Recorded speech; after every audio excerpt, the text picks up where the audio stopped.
মুহূৰ্তত এটা বিশেষ খবৰ লৈ আহিছো।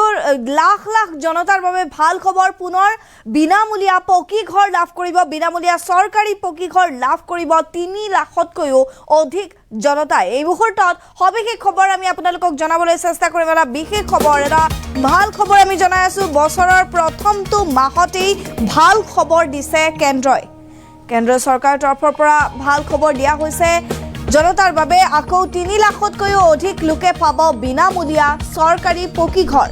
3,88,000 নতুন PMAY গৃহ নিৰ্মাণত অনুমোদন কেন্দ্ৰৰ। অসমত উপস্থিত হৈ ঘোষণা কেন্দ্ৰীয় মন্ত্ৰী শিৱৰাজ সিং চৌহানৰ।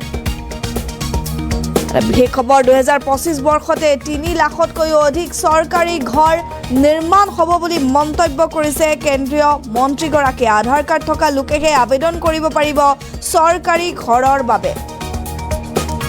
কেঁচা ঘৰ থকা পৰিয়ালে নিজে অনলাইন আবেদন কৰিব পাৰিব বুলিও উল্লেখ কৰিছে কেন্দ্ৰীয় মন্ত্ৰী শিৱৰাজ সিং চৌহানৰ এই বৃহৎ ঘোষণা। আমি জনাই আছো এটা ভাল খবৰ, নতুনকৈ 3,88,000 নতুন PMAY গৃহ লাভ কৰিব জনতাই। অসমত উপস্থিত হৈ ঘোষণা কেন্দ্ৰীয় মন্ত্ৰী শিৱৰাজ সিং চৌহানৰ। আকৌ 3 লাখতকৈও অধিক লোকে পাব বিনামূলীয়া চৰকাৰী পকী ঘৰ।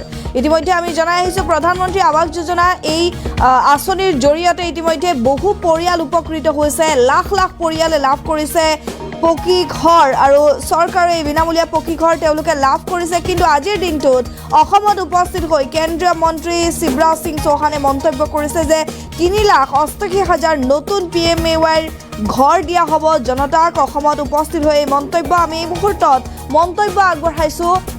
তেওঁ কি কৈছিল? के बाद मामा भी पहली बार असम में आया है। हेमंत दा ने कहा अभी कि ये मकान तो बन गए 20 लाख, लेकिन जरूरत अभी और भी है। आप बताओ बहनों और भाइयों, हर गरीब का पक्का घर होना चाहिए कि नहीं होना चाहिए? जोर से बताओ, होना चाहिए कि नहीं होना चाहिए? तो दादा कह रहे हैं अभी तो आवास प्लस की सूची में से ही कुछ बचे हैं। दादा जो बन गया अब उनकी बात नहीं करूंगा, लेकिन आपने जो बताया और मैंने जानकारी ली, उस जानकारी के हिसाब से अभी 7,76,000 मकान उस सूची में से और बनना है। और इसलिए आज ही 3,88,000 मकान तत्काल हम स्वीकृत कर रहे हैं असम के गरीबों के लिए। मेरे अधिकारी यहां बैठे और ये कह के नहीं करूंगा, दादा भी आपको चिट्ठी भी देने वाला हूं, क्योंकि आपने पहले ही कह दी थी कि आओ तो कुछ लेके आना, तो लेके आया हूं। और 3,88,000 नहीं दादा, 3,88,000 अभी इसी वित्तीय वर्ष में, अगले महीने किस्त जारी कर सकते हैं आप।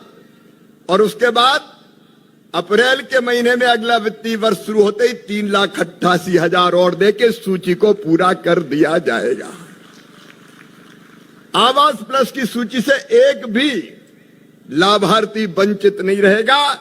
हेमंत विश्व शर्मा जी के नेतृत्व में प्रधानमंत्री जी के आशीर्वाद से यह चमत्कार होगा। इतने मकान एक साथ कभी नहीं बने। और इतना और बताता हूं कि इन दोनों में पैसा कितना लगेगा। आज जो मकान हम देंगे, जो मैंने घोषित किया है, उसमें 9,726 करोड़ रुपए की कुल राशि लगेगी, दोनों मिला के आज के। और जो मैंने अनाउंस किया अगले वित्तीय वर्ष के 16,159 करोड़ रुपया खर्च किया जाएगा गरीबों के मकान बनाने के लिए।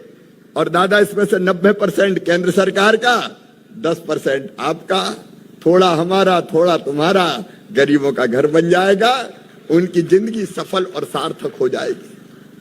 लेकिन दादा यहीं तक नहीं रुके, उन्हें कहा भी तो कई रह गए, सर्वे में नाम छूट गए। तो मेरे बहनों और भाइयों, आप भी ध्यान से सुनना और बाकी को सुना भी देना कि जो मकान बचे हैं प्रधानमंत्री जी ने तय कर लिया है। सरकार बनते ही तीसरी बार उन्होंने ये तय किया था कि गरीबों के लिए 3 करोड़ घर और बनाए जाएंगे, 1 करोड़ शहर में और 2 करोड़ गांव में। तो जो छूट गए, बताओ भी छूट गए कि नहीं? कई लोग कई लोग छूटे हैं कि नहीं? कई लोग छूटे हैं। तो अब जो छूटे हैं वो भी नहीं छूटेंगे। अब नया सर्वे शुरू किया जा रहा है, फिर से जो छूट गए हैं उनका नाम जोड़ने के लिए नया सर्वे। और नए सर्वे में भी 3 संशोधन किए। दादा 3 संशोधन किए हमने, रणजीत जी भी सुन रहे हैं। नंबर 1, यहां लखपति दीदी अभियान चल रहा है। पहले पीएम आवास योजना में यह तय कर दिया था कि 10,000 रुपया हर महीने से ज्यादा जिसकी आमदनी होगी उसको मकान की पात्रता नहीं रहेगी। अब 10,000 रुपया तो हमारी लखपति दीदियां ऐसे ही कमा लेती है। अगर इसी सीमा को मान लिया तो ये तो मकान की दौड़ से बाहर हो जाएंगी। और इसलिए तय किया कि 10,000 नहीं, 15,000 रुपए तक भी हर महीना कमाए तो भी मकान उनको दिए जाएंगे।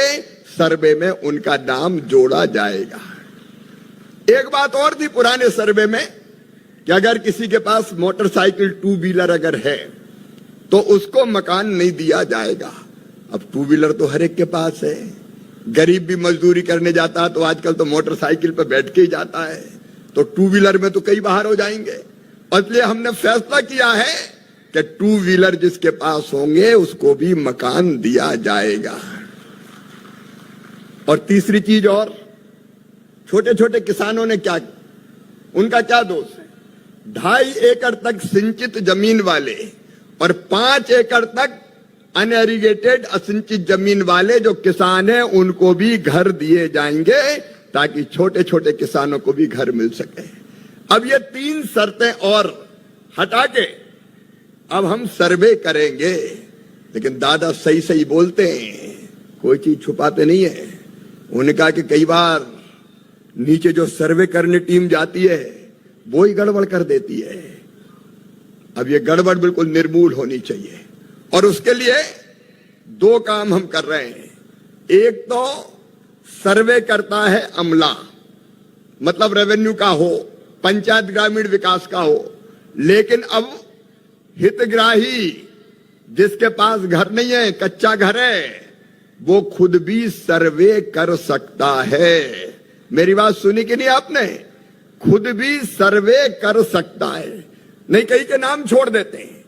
कई तरह के परिवर्तन हमने किए थे। जैसे टीन की पहले छत होती थी तो कहते थे इसको मकान नहीं मिलेगा तो पक्का है, वो भी अब कच्चे की श्रेणी में है, उसमें भी कई मकान मिले। लेकिन मैं सर्वे की बात कर रहा था। आपके पास मोबाइल होना चाहिए, आधार नंबर होना चाहिए। उस आधार नंबर को लॉगिन कीजिए और अपना फोटो खींच लीजिए, अपडेट कर दीजिए। वो पूरा का पूरा जो ऐप है उसमें जानकारी का जो कॉलम है वो खुल जाएगा और उसको आप भर दीजिए। मतलब मेरी आमदनी 15,000 रुपए से ज्यादा नहीं है, जो भी शर्तें हैं उनको आप खुद भर दीजिए तो आपका सर्वे